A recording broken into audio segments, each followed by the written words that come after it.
avec ce système d'achat vente express, sans travaux, les banques, elles sont friandes de ça. Déjà, tu enlèves 70% du risque de l'opération. Donc, elle a tout intérêt à financer cette opération et c'est pour ça que je trouve très smart le schéma que tu as mis en place. Salut Tim. Salut, écoute, merci de nous recevoir dans tes superbes bureaux parisiens. Avec grand plaisir. L'idée, c'est de pouvoir te présenter, qu'on puisse savoir qui tu es, tes appétences avec le marchand de biens, mais vous allez voir, il est aussi marchand de biens, donc il a toutes ses... on va dire ses compétences en interne, et l'objectif c'est que chaque élève puisse comprendre vraiment l'intérêt et l'utilité, on va dire, de ton métier dans notre métier à nous du marchand de biens. Donc je te laisse peut-être te présenter, qui tu es, d'où tu viens, et nous en dire un peu plus sur ton cabinet. Avec plaisir. Écoutez, moi, Tim Kassabi, donc avocat à Paris. Je suis avocat depuis plus de 10 ans maintenant. On est un cabinet d'affaires et on intervient principalement en droit fiscal, droit immobilier, droit des affaires, aussi bien en conseil qu'en contentieux. Le nom du cabinet, c'est Tim Avocat, mais pas comme mon prénom, Tim, mais Tim comme une équipe en anglais. Yes. On a un portefeuille client qui est assez diversifié, mais on est quand même très très implanté dans le domaine de l'immobilier. Aujourd'hui, la majeure partie de notre clientèle est composée principalement de promoteurs immobiliers, de marchands de biens plutôt à grande échelle, puis également d'investisseurs immobiliers qui ont des sujets récurrents. Donc on les accompagne aussi bien au stade de la création de leur structure, au stade de la structuration de leurs opérations, que pour optimiser, si vous voulez, l'exit de leurs opérations au moment de la cession, mais également pour gérer les problématiques qu'on peut rencontrer en tant que marchand ou promoteur immobilier. On a notamment beaucoup de sujets fiscaux qui viennent se poser dans ce type d'opération, que ce soit d'un point de vue TVA, remontée des bénéfices, etc. Mais je pense qu'on en parlera. On en parlera, j'ai plein de questions, j'ai tout noté, donc je te poserai les questions au fur et à mesure. Comment t'es venu cette envie de faire ce métier, je sais pas, peut-être nous dire un peu plus d'où tu viens et qu'est-ce qui t'a amené à faire cette activité? Alors moi, vraiment, je pense que mon parcours ne me permettait pas d'envisager cette finalité, si tu veux. Pour être honnête, moi, déjà au niveau scolaire, c'était chaotique. J'étais vraiment pas du tout un bon élève. J'ai fait un bac technologique. Je suis passé par des voies qui sont pas standards pour devenir avocat. Et finalement, j'ai intégré la faculté un peu par défaut au début. Et puis, j'ai eu un coup de foudre pour le droit. Alors, c'est rare, mais moi, j'ai adoré le juridique. Je me suis senti bien tout de suite. Et voilà, ça a très bien marché pour moi à la fac, alors que ça marchait pas du tout bien pour moi dans les études initialement. Et ensuite, j'ai donc fait ces 5 années d'études. Et au bout de 5 années d'études, j'ai eu une opportunité professionnelle de monter la première fromagerie industrielle d'Afrique de l'Ouest. Donc je me suis associé avec des investisseurs à Dakar, au Sénégal, et je suis parti vivre 3 ans là-bas. Et donc j'ai cofondé cette industrie fromagère qui a très très bien fonctionné. Et j'ai fait rien à voir avec le droit pour le coup. Rien à voir avec le droit. Et j'ai fait un exit en 2016. Et donc en 2016, alors que j'ai fait cet exit, du coup je suis revenu à Paris pour réexercer la profession d'avocat que j'avais donc en réalité suspendue pendant ces 3 ans. Ce qu'il faut savoir, c'est que moi initialement, je viens des gros cabinets d'avocats de la place de Paris, puisque j'ai fréquenté les cabinets comme Gide, Arsène Taxan, qui sont des grosses structures avec des centaines d'avocats à l'intérieur, donc qui imposent une rigueur très particulière, mais c'est ce qui permet d'être formé, vraiment d'être formé à cette profession. Seulement ma personnalité, je pense, ne correspond pas forcément à ce type de structure assez hiérarchisée. Moi, je suis plus un entrepreneur dans l'âme. Donc c'est pour ça que dès que je suis revenu du Sénégal, la question ne s'est même pas posée. Je me suis lancé et j'ai d'abord créé un département dans un cabinet de moyenne structure, un département qui faisait que du contentieux. J'ai créé le département conseil. Et ensuite, j'ai pris mon envol et j'ai fondé Tim Avocat en 2020. Et aujourd'hui, Tim Avocat, on est 3 associés, 3 collaborateurs, une secrétaire, et puis on a la possibilité aujourd'hui de grossir si on a envie, mais on ne souhaite pas. Nous, ce qu'on souhaite, c'est rester vraiment un cabinet à taille humaine et avec une relation de grande proximité avec nos clients. Donc on ne cherche pas à faire plus de volume que ça, on cherche vraiment à faire du qualitatif et un accompagnement très personnalisé pour nos clients, marchands, promoteurs. C'est ce qu'on voulait, d'où l'intérêt aussi de travailler ensemble, c'est que justement tu peux être proche des clients et on n'a pas affaire à je ne sais combien de personnes où Voilà. les gens peuvent être perdus et pas toujours avoir la même personne en contact. Écoute, merci pour toutes ces explications. Je vais aller dans l'ordre de mes questions pour essayer de suivre le rythme correctement. Pourquoi tu as choisi potentiellement de travailler en partenariat avec l'Ordre des marchands? Qu'est-ce qui t'a donné envie? Déjà, le nom, je le trouve assez séducteur, puisque, sauf erreur, l'ordre des marchands n'existe pas, alors qu'il y a des ordres pour quasiment toutes les professions, que ce soit l'ordre des avocats, l'ordre des experts comptables, peu importe. Je pense qu'il existe même un ordre des promoteurs immobiliers. En revanche, l'ordre des marchands, ça n'existe pas. Donc déjà, je trouve l'idée brillante de se structurer autour de cette approche. Et puis après, voilà, comme je te l'ai dit, c'est un sujet que moi, je traite au quotidien. Et je le traite au quotidien, d'une part en qualité d'avocat conseil, mais je le traite également au quotidien parce que moi-même, on en a discuté, j'ai deux sociétés, je suis associé dans deux sociétés dans le secteur du marchand de biens. Alors dans un domaine un peu très restrictif et particulier qui est l'achat, rénovation, revente d'appartements de luxe sur Paris. Donc je suis moins technique sur mes opérations que les opérations sur lesquelles tu peux intervenir avec des rachats d'immeubles, des découpes et des reventes. Mais ça reste du marchand et un autre type de pratique de ce métier. Moi, je suis amoureux de la pierre. J'adore ça, ça me stimule. Je pense qu'on est tous quand on fait ce métier-là. Je trouve que voilà, l'activité de marchand est une activité qui peut se pratiquer soit à temps plein ou soit également en annexe d'une activité principale. Et ça, c'est une grande chance, puisque c'est un métier qui, si vous voulez, favorise les bons stratèges et qui est moins énergivore que le métier d'avocat, par exemple, qui vous demande une implication à 100%. Et quand on est bien organisé, on peut arriver à gérer ça en activité secondaire, bien que si on veut vraiment se développer et accélérer et scaler son business, il faut s'y mettre à temps plein, mais en tout cas, c'est une activité qui est possible en secondaire. Qui est possible en secondaire et qui permet de démarrer en étant en poste dans autre chose. Par exemple, moi je suis avocat et ça ne m'empêche pas d'avoir des activités marchandes. Après, moi j'ai la chance d'avoir des associés également qui me suppléent dans les missions quotidiennes d'un marchand de biens. Ils sont avec toi dans l'opérationnel ou peut-être même plus que toi dans l'opérationnel. Voilà, exactement. Moi j'interviens beaucoup dans le sourcing parce que grâce à mon métier j'ai des opportunités. Ensuite j'interviens sur la stratégie de l'opération. Bien évidemment sur la structuration juridique, ça c'est évident. C'est évident. Mais après, c'est vrai que sur la commercialisation, la réalisation des travaux, le suivi et tout ce qui s'ensuit, c'est vrai que je suis beaucoup moins présent. Donc, moi, j'interviens souvent en amont de l'opération et après, je laisse mes associés piloter le reste. Et c'est pour ça que je pense que cette activité, le fait de structurer l'activité de marchand de biens, je trouve ça brillant parce que je pense pas que ça a été fait. Et donc, je suis favorable parce que je rencontre au quotidien des erreurs énormes qui coûtent très cher à des gens qui veulent s'improviser marchand de biens parce qu'aujourd'hui pas n'importe qui en réalité peut être marchand de biens. Aujourd'hui on a toutes les gardiennes d'immeubles veulent être marchands, n'importe qui veut être marchand parce qu'on pense avoir une opportunité, mais en réalité on ne mesure pas ce qu'implique une activité de marchand de biens, les engagements qu'on prend en qualité de professionnel de l'immobilier à partir du moment où on agit en tant que marchand de biens, mais également les conséquences fiscales, les frottements fiscaux qu'il peut y avoir sur ce type d'opération. Avec la TVA par exemple et tout ce qui comme la TVA immobilière qui est très compliquée à manœuvrer pour les marchands de biens ou pour les promoteurs. Surtout ceux qui font des travaux, nous c'est pas notre cas, donc on a cette chance-là. Alors c'est vrai que toi tu es dans un schéma vraiment hyper optimisé où tu n'as pas de sujet de TVA réellement puisque tu ne fais pas de travaux. Donc j'imagine que tu te mets très souvent en exonération de TVA. Exactement, c'est l'objectif. Le but, c'est de faire...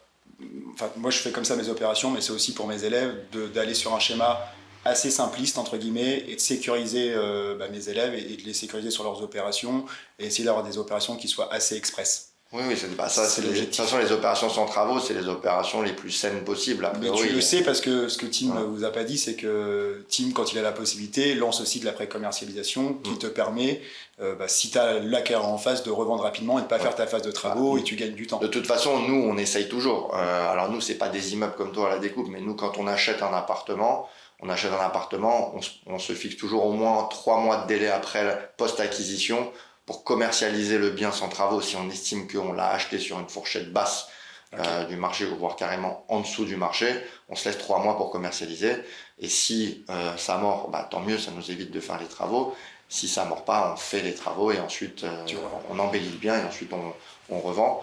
Et ça nous arrive même de meubler carrément quand on a un bien ultra premium et qu'on vise une clientèle étrangère, américaine, asiatique ou autre, qui eux ne veulent ni faire de travaux ni aménager leur appartement. Il nous arrive de vendre meublé et donc forcément tu vends ça se vraiment valorise. un produit clé en main. Un produit clé en main et ça se valorise. Donc voilà, c'est le type d'activité également que nous on fait à côté de notre métier d'avocat avec mes partenaires. Et donc voilà, c'est quand tu m'as proposé d'intervenir dans ce que tu proposes, dans l'accompagnement que tu proposes pour tes étudiants, pour tes élèves, c'est avec plaisir que je l'ai fait. Eh bien, écoute, c'est avec plaisir que tu fasses partie de l'ordre des marchands.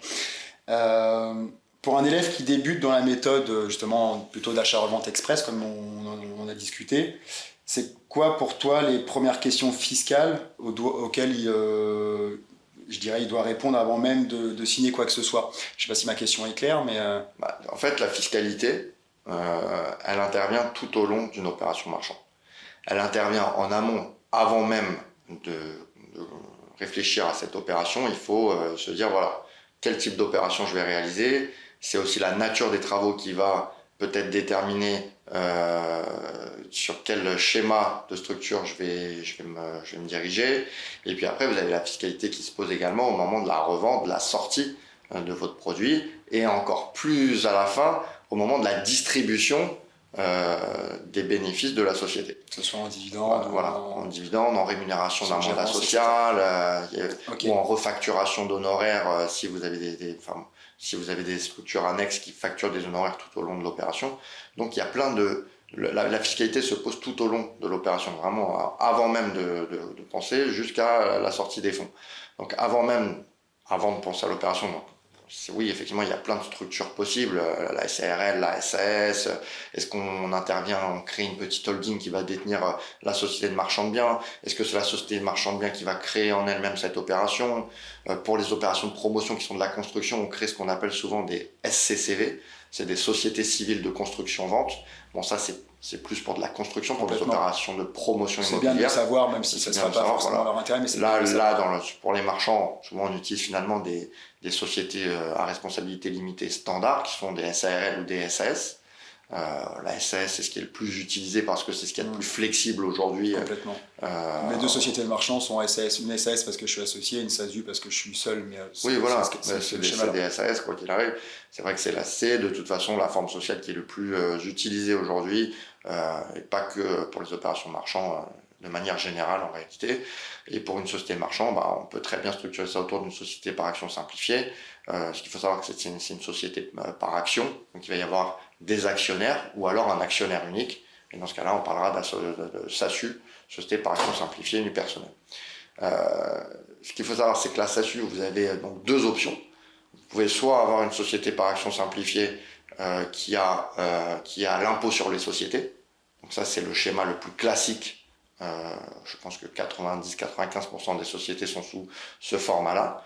Ou alors, vous pouvez avoir ce qu'on appelle une société à responsabilité limitée qui a opté pour le régime de l'impôt sur le revenu.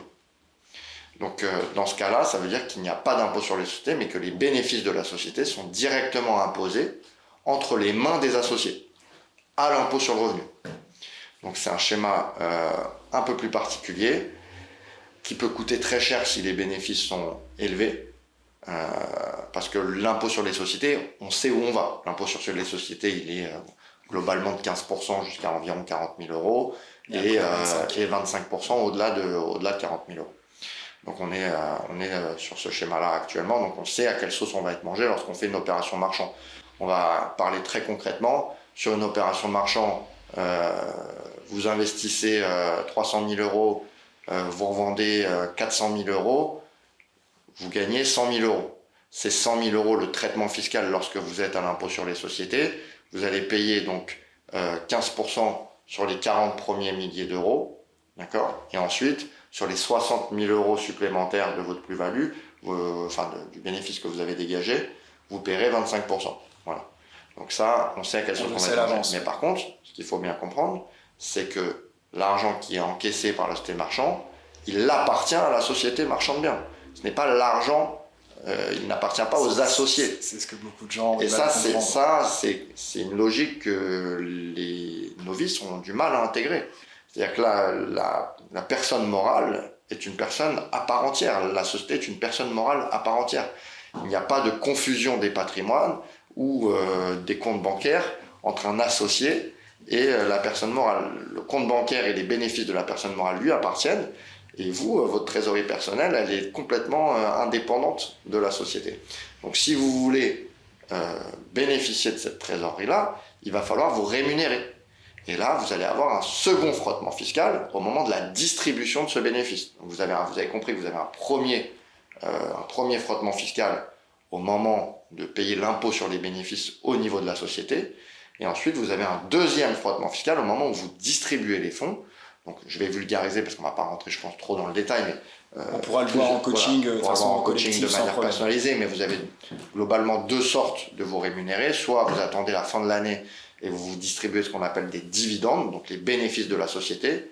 Et là, vous aurez le choix entre payer la flat tax à 30%, enfin à 31,5% depuis 2026, à 31,5%, ou soit payer au barème progressif de l'impôt sur le revenu.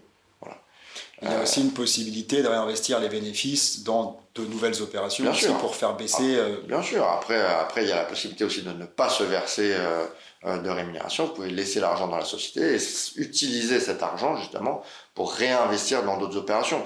Moi, je vais être très transparent et honnête avec toi. Moi, sur mes opérations marchandes, je ne me suis encore jamais quasiment versé de fonds parce qu'on réenchaîne, on va sur des opérations de plus en plus grosses. On fait de la petite facturation d'honoraires, on fait des très petites distributions, mais la plupart du temps, nous, comme c'est une activité annexe pour nous, ça nous sert à réinvestir. Voilà. Okay. Et les banques, plus tu investis, plus tu mets d'apport, plus les banques te font confiance, plus tu as des facilités pour financer tes opérations. Exactement. Ce qu'il faut savoir, on en parlera peut-être, mais le financement d'une opération marchande, quand on est nouveau, c'est compliqué d'un point de vue bancaire. C'est pour ça que nous, on a différents partenaires. On a Jérôme qui nous accompagne qui est courtier spécialisé en marchand de biens. Et on a aussi Thomas Dancé avec le crowdfunding La Première Brique qui accompagne aussi nos élèves sur leur financement. Et j'ai aussi un cercle d'investisseurs privés qui peuvent financer en club deal des opérations et avec une partage de marge, des intérêts, etc. Donc on a différentes solutions à apporter aux élèves à ce niveau-là parce que pour des élèves qui débutent, peu d'apport ou qui veulent trouver une facilité, on a ces solutions-là en interne.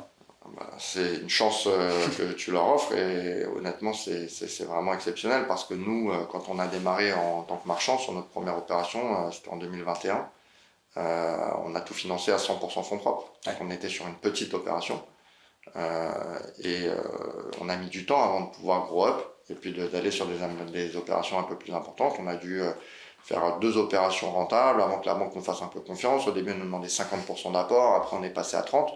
Aujourd'hui, on est entre 20 et 30% d'apport sur chaque opération. Aujourd'hui, c'est minimum 20-25%. Voilà. Et encore, chez les débutants, on peut peut-être un peu augmenter. C'est pas le schéma le plus simple pour se lancer. Donc là, l'opportunité que tu leur offres de leur mettre à disposition ton réseau de financement, c'est clair que c'est une vraie opportunité. C'est l'objectif. Super. Autre question du coup, Tim. Comment fonctionne le régime fiscal? On en a un peu parlé, mais d'un marchand de biens, en France surtout, et pourquoi ça va être différent, on va dire, que le régime par rapport à un investisseur immobilier? Qu'est-ce qui va changer entre ces deux façons de faire de l'immobilier? C'est-à-dire qu'un investisseur immobilier, ça va être de toute façon une vision souvent long-termiste. Donc un investisseur immobilier, on a plusieurs manières d'investir, d'optimiser la fiscalité d'un point de vue investisseur immobilier. Bon, vous avez les régimes classiques LMNP, donc loueur meublé non professionnel lorsqu'on fait de la location meublée. Et donc ça vous permet effectivement donc, de pratiquer des amortissements et donc in fine normalement de ne quasiment pas payer d'impôts sur les loyers que vous percevez grâce à cet amortissement et l'imputation des charges que vous avez On va en reparler pour ceux que ça intéresse. Voilà, sur les biens immobiliers. Bon, ça, c'est des revenus long terme. Et puis la problématique, c'est que vous avez souvent des crédits donc, qui sont sur des durées 15, 20, 25 ans. Et donc, avant de percevoir un revenu de ces investissements-là, bah, voilà, il faut attendre forcément d'avoir remboursé les prêts. Donc, c'est bien pour un complément de retraite ou de temps en temps, sur les bonnes opérations, d'arriver à avoir un complément de loyer qui va au-delà du crédit, mais c'est quand même... on peut avoir un peu de cash flow, mais... Un peu de cash flow, mais c'est quand même très limité et on est sur des opérations beaucoup plus long-termistes. Je suis d'accord avec toi. C'est plus du patrimonial, quoi. C'est du patrimonial, de toute façon. L'investissement immobilier, souvent, c'est du patrimonial quand on est à échelle humaine et pas à l'échelle d'un fonds d'investissement. En revanche, lorsqu'on est sur une opération marchand, l'objectif, il est tout autre. L'objectif, il est de dégager de la trésorerie, un maximum de cash sur une opération la plus courte possible. Ce qu'il faut savoir, c'est que, je pense que tu as dû l'expliquer, plus l'opération elle est longue, moins c'est intéressant, puisque vous avez forcément l'endettement bancaire qui court, donc avec des intérêts que vous payez au quotidien, et les frais de portage d'un bien immobilier, bah, c'est de l'argent en moins sur votre opération, c'est du bénéfice en moins sur votre opération. Donc c'est pour ça que les opérations que tu proposes sont vraiment exceptionnelles sans travaux, puisque c'est des opérations qui, a priori, vont plus vite que sur des opérations achat, rénovation, revente. Donc tu as des frais de portage qui vont être forcément moins importants, et donc une marge qui devrait être, en l'occurrence, plus importante. Après, tout se fait à l'acquisition. Tout se fait à l'acquisition, mais on a la chance, j'ai une autre structure, les élèves sont au courant, mais qui s'appelle Selexia, où notre métier il est de sourcer des opérations off-market. J'ai plusieurs personnes sur le secteur qui chassent des opportunités. On travaille avec de l'investisseur locatif, mais on travaille maintenant aussi avec les marchands de biens. Donc on va aussi aider, déjà, apprendre à nos élèves à sourcer des opérations off-market, mais les aider aussi à sourcer et leur trouver aussi des opérations. Donc on a cette force-là en interne aussi de maîtriser cette partie de sourcing, parce que tout se passe au sourcing. Si le sourcing il est bon et que la négociation est bonne, derrière l'opération... De toute façon, l'opération de marchand de biens, la réussite, le succès d'une opération de marchand de biens se fait à l'acquisition. Après, il y a des aléas. On peut avoir des mauvaises surprises sur un actif, et c'est pour ça que tu es là, c'est pour encadrer tes élèves, pour expliquer les pièges à éviter, notamment d'un point de vue structurel sur les bâtiments, les pièges fiscaux à éviter sur lesquels moi je pourrais éventuellement intervenir. L'importance de t'avoir et les conseiller et ne pas penser que quand on achète 100 000 euros et qu'on revend 150 000 euros, on gagne forcément de l'argent sur une opération marchande. Parce qu'en réalité, vous avez donc les droits d'enregistrement au moment de l'acquisition, alors qu'ils sont réduits dans le cadre d'une opération marchande. Vous êtes approximativement à 2,5% du montant de l'acquisition, mais vous avez ensuite tous les sujets que vous pouvez avoir, donc d'impôt sur les sociétés, éventuellement d'impôt sur le revenu si vous êtes en société transparente, mais vous avez également parfois sur certaines opérations, là c'est pas ton cas, mais c'est le sujet de la TVA. Ouais. Mais ça peut être le cas de figure s'il y a l'achat par exemple, je sais pas moi, d'un ensemble immobilier avec la découpe de terrain, il peut y avoir ce sujet qui peut quand même rentrer en rigueur. Donc on l'évoquera peut-être un peu plus en cours collectif, etc., en coaching, mais ce sujet de TVA peut être amené quand même en fonction des opérations. Le sujet TVA est un grand piège dans les opérations marchandes. Une anecdote très simple, c'est que aujourd'hui, le Code général des impôts et la doctrine de l'administration fiscale est très clair sur ça.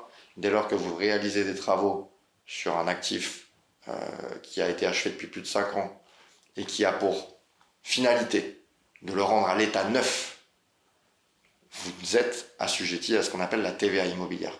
Après, les critères pour définir comment on apprécie que l'actif immobilier il a été rendu à l'état neuf, je ne vais pas rentrer dans ce détail, mais la jurisprudence est foisonnante. Les critères sont très précisément définis par la doctrine de l'administration fiscale. Et en fonction des travaux que vous allez réaliser dans le bâtiment, l'administration fiscale pourrait considérer qu'en réalité, les travaux que vous avez d'aménagement, d'embellissement que vous avez réalisés ont rendu cet immeuble à l'état neuf et que donc du coup, vous devez 20% de TVA sur le prix de revente total. Ce qui est des fois la marge. Mais en réalité, 20% sur une opération de marchand, la plupart du temps, c'est déjà une bonne marge. Ouais. Voyez.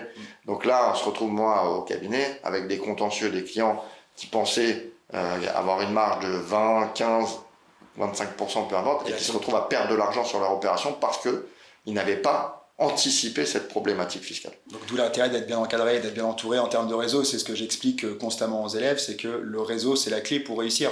parce qu'il faut s'entourer de personnes qui sont plus compétentes que nous sur toutes les étapes, que ce soit la partie avocat, donc juriste fiscaliste, toute la partie assurance, parce qu'il faut être bien assuré.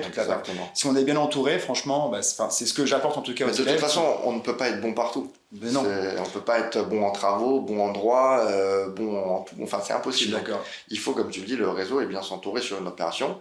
Et ce qui est important, c'est qu'il ne faut pas penser que parce qu'on a réussi une opération simple, on est bon pour la suite. Chaque opération est différente. Chaque opération peut avoir un traitement juridique, un traitement fiscal différent. Et donc, en réalité, il faut savoir tout remettre à plat pour chaque opération, prendre du recul sur chaque opération et se poser tout le temps les bonnes questions et s'entourer des meilleurs pour chaque opération. C'est exactement ça. C'est le conseil que je peux donner. C'est le conseil que j'arrête pas de leur donner, donc c'est très très bien. J'avais noté une 6e question. Si tu devais citer les 3 erreurs juridiques et peut-être même fiscales les plus fréquentes que tu vois chez les marchands de biens, plutôt ceux qui vont débuter, ce seraient lesquelles? Alors sur les opérations de chambre, déjà, en fait, c'est pas forcément juridique. Là, c'est plus fiscaliste peut-être. Alors il y a des problématiques déjà d'ordre de compétences sur les opérations. C'est de penser que parce que on est sur un sourcing soi-disant exceptionnel avec un prix de marché qui on peut penser qu'on est à 5 000 du mètre, mais en réalité, nous, on achète à 4 000, et donc du coup, on a 1 000 € de marge. Et en fait, le calcul ne se fait pas du tout comme ça.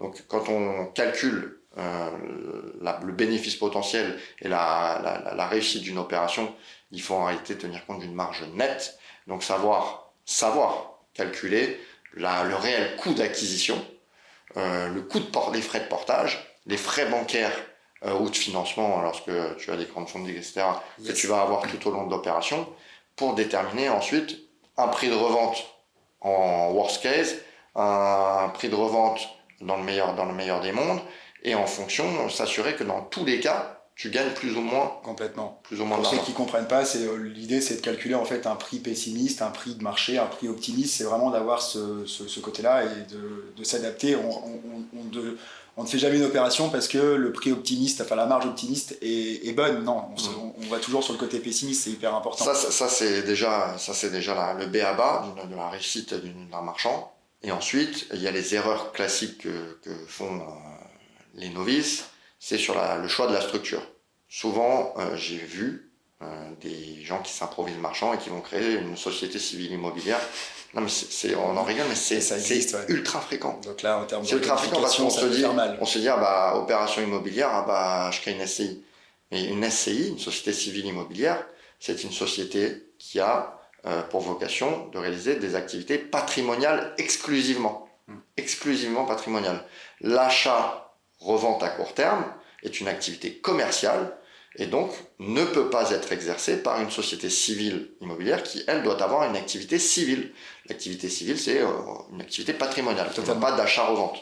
Donc, dans ce genre de situation, les conséquences fiscales sont dramatiques, puisque si l'administration fiscale se saisit du dossier et qu'elle considère que vous avez effectué une opération commerciale. Il faut que l'intention de départ soit l'achat-revente, c'est ça. C'est comme ça qu'on peut être qualifié. Exactement. C'est sûr que si vous êtes en mesure de justifier que lorsque vous aviez acheté, vous vouliez faire du patrimonial, mais que ça ne s'est pas passé comme prévu, parce que vous avez divorcé ou parce que vous êtes disputé avec votre associé. Ça m'est même arrivé sur un bien que j'ai acheté pour faire du locatif, problème de travaux, l'opération a pris du temps, etc. Avocat, j'ai stoppé l'opération, j'ai revendu pour sortir de l'opération. Ça, c'est justifiable. C'est justifiable et l'administration fiscale, elle le comprendra à partir du moment où vous êtes en mesure de produire les justificatifs de ce contexte qui vous a poussé à réaliser cet achat-revente.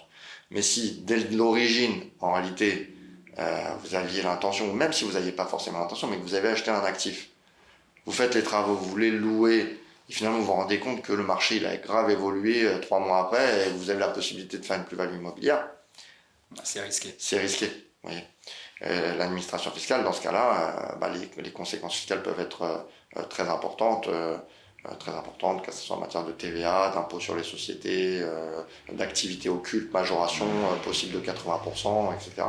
sur les rehaussements. Et donc voilà, ça c'est vraiment l'erreur de base sur le choix de la structure.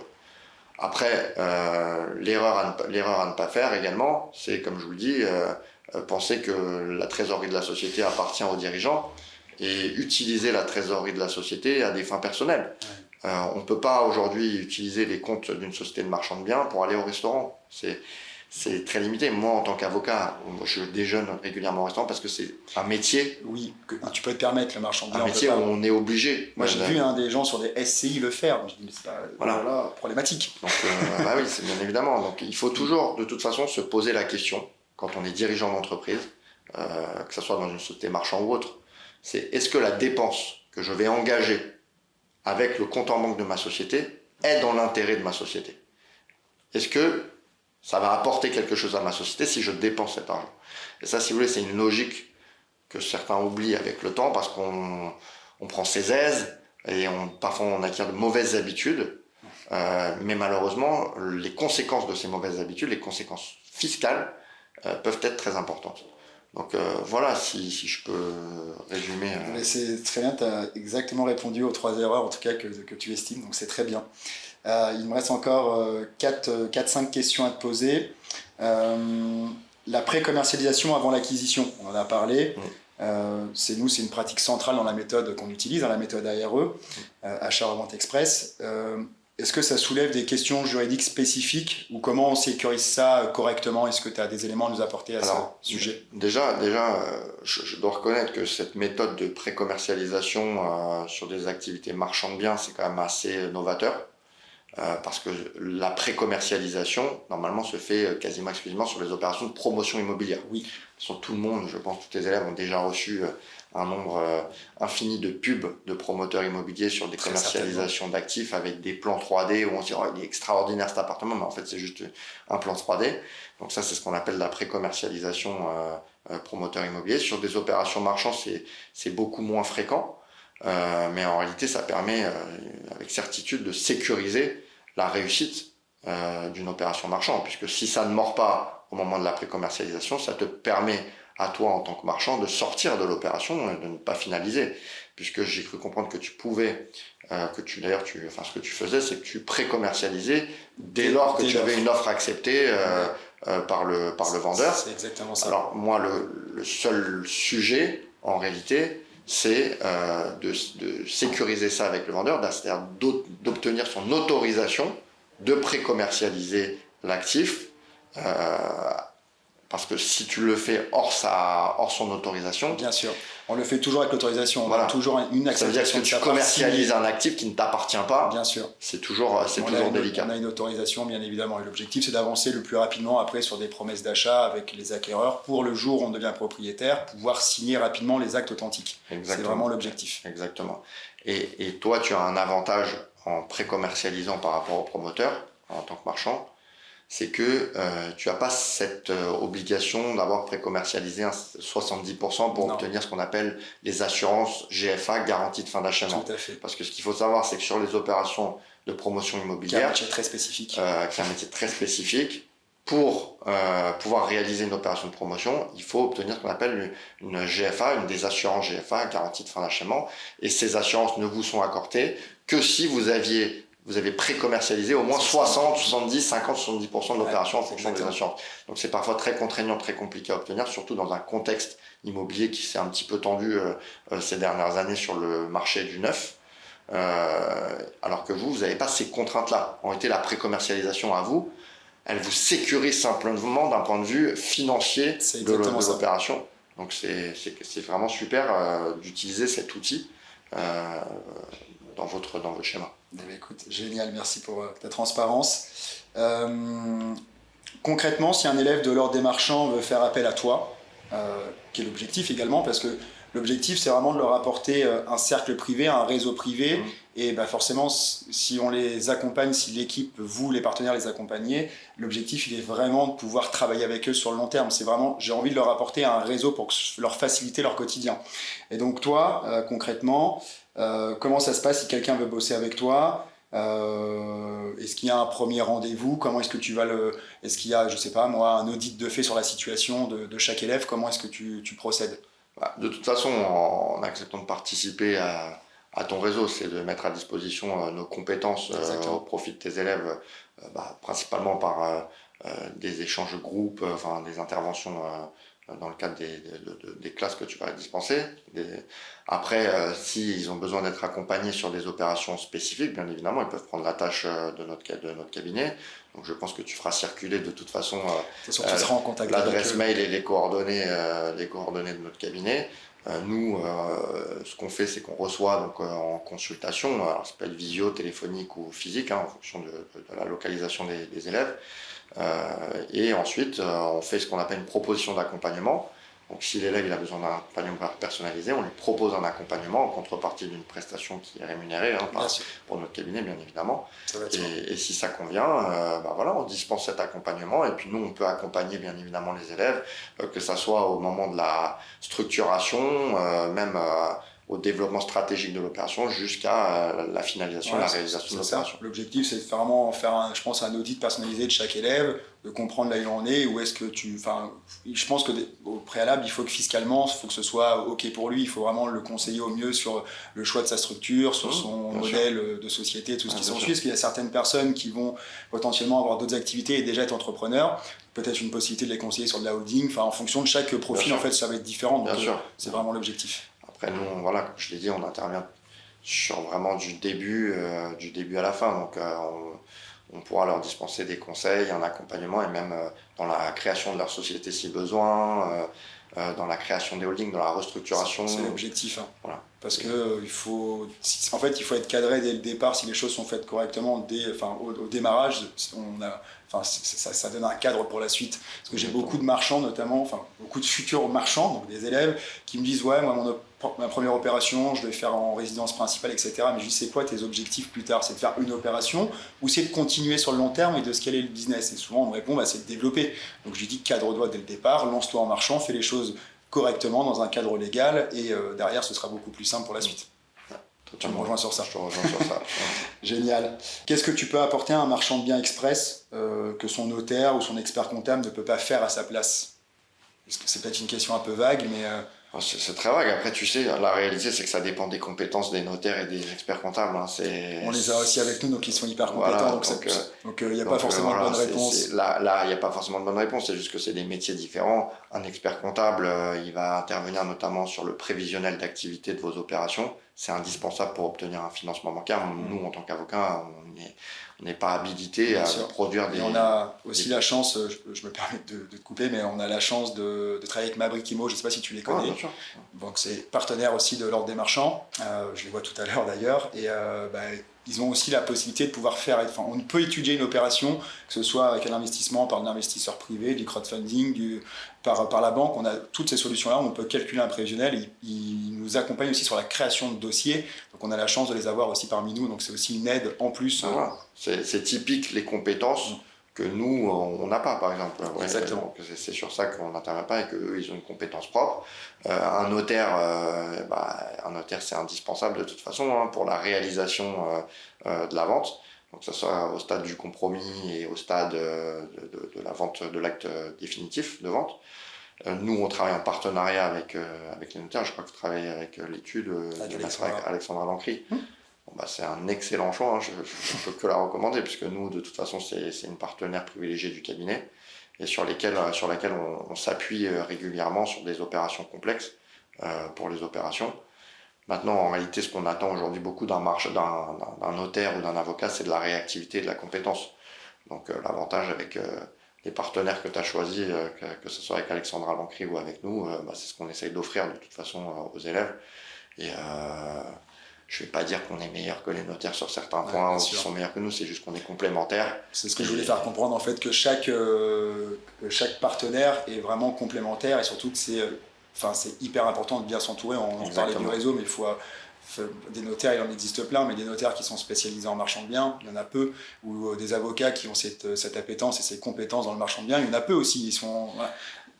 Oui, on n'est pas beaucoup, mais parce que il n'y a pas non plus tant d'opérations que ça qui se font. Il y a beaucoup d'opérations finalement qui avortent parce que les gens ils pensent que c'est facile de faire une opération marchande, mais ils se rendent compte que finalement c'est pas si simple, que quand ils vont voir les banques, ils se prennent une porte en pleine face. C'est ça en réalité. C'est ça la réalité du marché. Et ce que tu vas offrir à tes élèves, c'est d'accéder à ce type d'opération sans avoir à mettre des fonds propres astronomiques, sans avoir à démarcher les banques une par une, parce que vous pouvez les mettre démarcher même une par une lorsque vous êtes nouveau sur le marché, vous allez vous prendre porte sur porte, a priori, c'est exception. Donc voilà, c'est ce réseau de compétences de toute façon qui est complémentaire. Donc voilà, chacun a ses propres compétences. Et donc pour finir, j'ai une dernière question. C'est quoi la chose qui va te motiver le plus dans l'accompagnement de marchands de biens, et puis pourquoi tu crois à la méthode ARE qu'on utilise? Déjà, voilà, moi je suis un fan d'immobilier, j'adore ça. J'ai cette sensibilité, j'aime intervenir sur des opérations avec des actifs tangibles où on peut voir évoluer le produit, où on arrive, on visite un actif qui est vraiment pas séduisant, on le valorise, on le revend, on fait donc des futurs propriétaires heureux qui vont accéder à des appartements, des projets de vie, on crée des projets de vie, ça j'adore ça en réalité. Okay.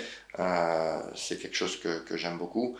Après sur ton schéma que tu proposes à tes élèves, c'est le schéma, si tu veux, que moi j'aurais rêvé d'avoir lorsque j'ai démarré mes opérations marchandes, d'avoir accès à des opportunités immobilières. Déjà le sourcing, c'est ce qui est le plus compliqué. Moi j'ai la chance, de par mon activité, d'avoir parfois quelques opportunités, mais c'est vraiment pas le cas de tout le monde. Donc ça, d'avoir cette chance, tu leur offres, ça c'est exceptionnel. Et ensuite, moi je me suis heurté, dès ma première opération marchande, aux banques qui ne voulaient pas financer ce type d'opération. Parce que voilà, elles ont l'expérience des opérations marchandes qui ne fonctionnent pas, qui plantent et qui elles sont de plus en plus frileuses. Donc les banques sont de plus en plus frileuses, donc elles te demandent, si tu veux, des compétences et une antériorité sur tes opérations avant de te financer. Donc aujourd'hui, ce que tu offres avec ce système d'achat revente express, sans travaux, les banques, elles sont friandes de ça. Parce que dès lors que tu leur dis qu'il n'y a pas de travaux, déjà tu enlèves 70% du risque de l'opération. On peut arriver avec des acquéreurs, des promesses d'achat, des offres, on peut arriver avec de la preuve déjà qui va les conforter dans le choix de te financer. Et ça, c'est l'intérêt de ta pré-commercialisation. Exactement. C'est-à-dire que quand tu vas voir la banque, que tu achètes 100, que tu as déjà pré-commercialisé pour 120 et qu'en plus il te reste encore 30 à vendre, la banque de toute façon elle va être remboursée quoi qu'il arrive. Complètement. Donc elle a tout intérêt à financer cette opération et c'est pour ça que je trouve très smart le schéma que tu as mis en place parce que d'un point de vue bancaire ça favorise les financements et le financement c'est le nerf de la guerre d'une opération marchande. Complètement. Eh bien, écoute, merci pour ton temps. Avec plaisir. De toute façon, les élèves auront en tout cas la chance de t'avoir en cours et en coaching. Donc merci à toi, merci pour ta confiance et puis merci pour ton temps. Avec plaisir.